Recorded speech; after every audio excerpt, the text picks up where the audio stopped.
Olá, quinto ano, tudo bem? Sou a professora Cleia e hoje nós estamos aqui para dar continuidade aos nossos assuntos e hoje a disciplina é Geografia. O nosso assunto é como se formou o povo brasileiro. Vamos conversar um pouquinho sobre a formação do povo brasileiro. Este assunto vocês encontrarão na página 292 de Geografia e deverão realizar os exercícios até a página 299, ok? Espero que vocês estejam bem, que estejam cuidando da saúde. Bem, primeiro quero que vocês deem uma olhadinha na página 290, que é o nosso capítulo 4, ok? O povo brasileiro. Então, dê uma olhada nestas imagens que estão bem visíveis, bem coloridas, ok? Vamos para a página 292. Como se formou o povo brasileiro? O povo brasileiro formou-se com o encontro e a miscigenação de diferentes povos. Mas o que significa a palavra miscigenação? Durante a festa, que é uma festa cultural do Boi-Bumbá de Parintins, se ouve muito falar nas letras das músicas esta palavra, a palavra miscigenação. Mas o que significa, não é? Então, a palavra miscigenação é o processo gerado a partir da mistura de diferentes etnias humanas. Então, podemos dizer que miscigenação é a mistura de diferentes povos. Pronto, tá aí o significado da palavra. E nós sabemos que com toda essa mistura, nós temos aí as três principais miscigenações, que é o caboclo, o mulato e o cafuso. Como é que se dá essa mistura, não é? Então, quando os portugueses, os colonizadores chegaram ao Brasil, os indígenas já existiam aqui, não é? Eles já habitavam o país, não é? E o que aconteceu? Essa união aí do índio com o branco, ou seja, com o europeu, surgiu o caboclo, ok? Mais tarde veio os negros, então essa junção do branco com o negro, branco mais o negro, surgiu o mulato. E depois o índio com o negro também surgiu aí a questão do cafuso. Então os brancos, os europeus se apaixonaram pelas as indígenas e houve aí toda essa situação e foi nascendo a nossa miscigenação. Então nós temos o caboclo, que é a mistura do índio com o branco. Depois nós temos o mulato, que é a mistura do branco com o negro. E índio e o negro, que nós temos aí o cafuso, ok? Então, estas são as três principais miscigenações que existem no nosso país. Vamos continuar. Primeiro aconteceu o contato entre os indígenas, os colonizadores portugueses e os africanos. Depois, imigrantes de diferentes países, principalmente da Europa, participaram do processo de formação do povo brasileiro. Vamos falar um pouco sobre os indígenas.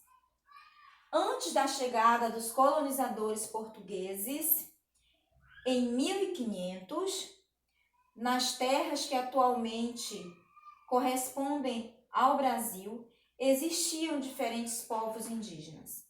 Estima-se que nessa época havia em torno de 2 a 5 milhões de indígenas nestas terras. Então, isso nós acabamos de dizer, não é? Já existiam aqui no Brasil o povo indígena, a população indígena. À medida que ocorreu o contato com os colonizadores, a população indígena começou a diminuir e diminuiu consideravelmente. Esses povos passaram a ser o quê? Com a chegada dos colonizadores, dos portugueses, esse povo passou a ser o quê? Escravizados, mortos em conflitos, eles eram contaminados por doenças trazidas pelos portugueses e com isso foi gerando cada vez mais a mortalidade dessa população. E de acordo com dados do Instituto Brasileiro de Geografia e Estatística, o IBGE, de 2010, está no livro de vocês, calcula-se que a população indígena em nosso país seja de 897 mil pessoas aproximadamente. Vejam aí a diferença, né? Uma enorme diferença entre 2 a 6 milhões para 897 mil pessoas. Ok? Vamos agora para a página 293. Vamos conversar um pouco sobre os colonizadores portugueses. Os portugueses foram os principais colonizadores europeus a participar da formação do povo brasileiro. Essa colonização teve início no século XVI, ok? Então, no início do século XVI foi quando houve o início da colonização no nosso país. Eles estabeleceram, os colonizadores portugueses, estabeleceram contato com os indígenas e iniciaram o processo de ocupação das terras que formaram o território do nosso país. Os portugueses passaram a explorar as nossas riquezas naturais, como o pau-brasil, por exemplo, o ouro, e também eles passaram a desenvolver algumas atividades econômicas, como a agricultura, a pecuária e outros. Certo? Então, essa foi uma breve explanação sobre a colonização dos portugueses no Brasil. Não podemos esquecer que eles foram os principais colonizadores europeus. Agora vamos falar dos africanos. Com certeza, vocês já ouviram falar, não é, como foi a vinda dos africanos para o Brasil. Relembrando aqui que a forma como eles vieram para o Brasil, não é? Eles já vieram escravizados, sendo escravizados, não é?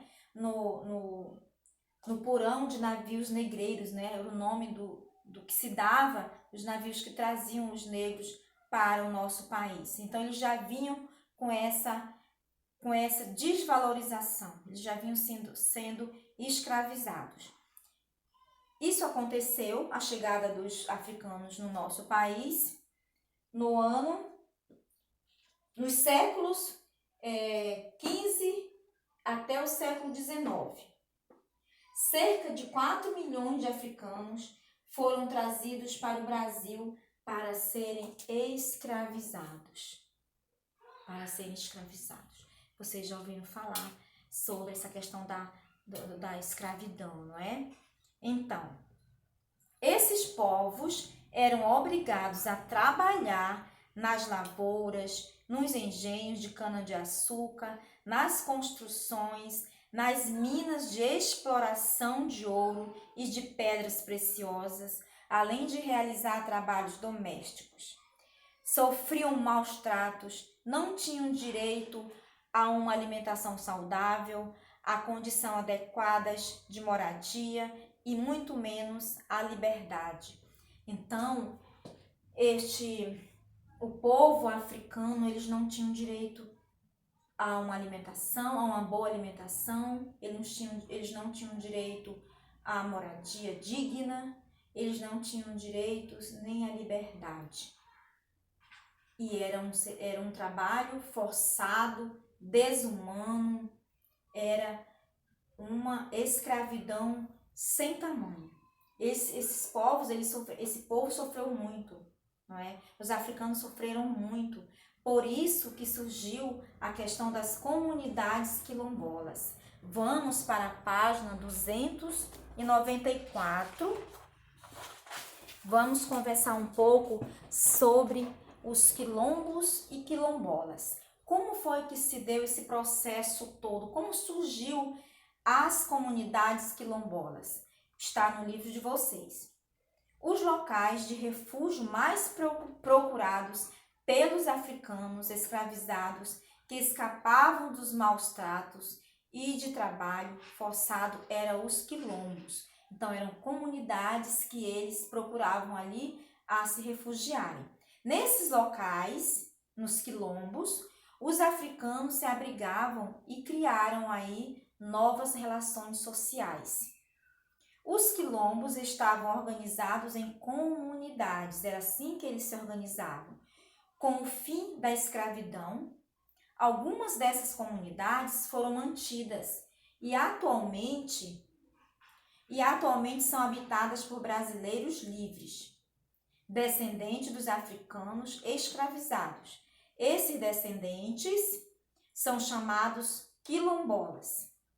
Os quilombolas preservam parte da cultura africana, como a culinária, danças, músicas, religião e atividades econômicas, como a agricultura, por exemplo. Então, era aí nas comunidades que eles criaram que eles foram ter a sua liberdade, porque até então eles eram escravizados, eles não tinham direito a nada, nem a uma alimentação, digamos, regular, equilibrada, não tinha. Era um descaso, não é, tremendo, como nós já sabemos. Então, quando eles passaram a refugiar-se nas comunidades quilombolas, eles passaram a ter o quê? A ser livres, eles passaram a ser livres e aí eles começaram a ter aquilo que eles queriam, que eles almejavam. Atualmente, segundo a Fundação Cultural Palmares, são reconhecidas mais de 3.300 comunidades quilombolas em nosso país. Se você observar aí no seu livro, na página 294, nós temos um mapa das comunidades quilombolas conhecidas em 2009, isso foi reconhecidas em 2009. Observe bem aí que você vai ver a quantidade de comunidades quilombolas por estado.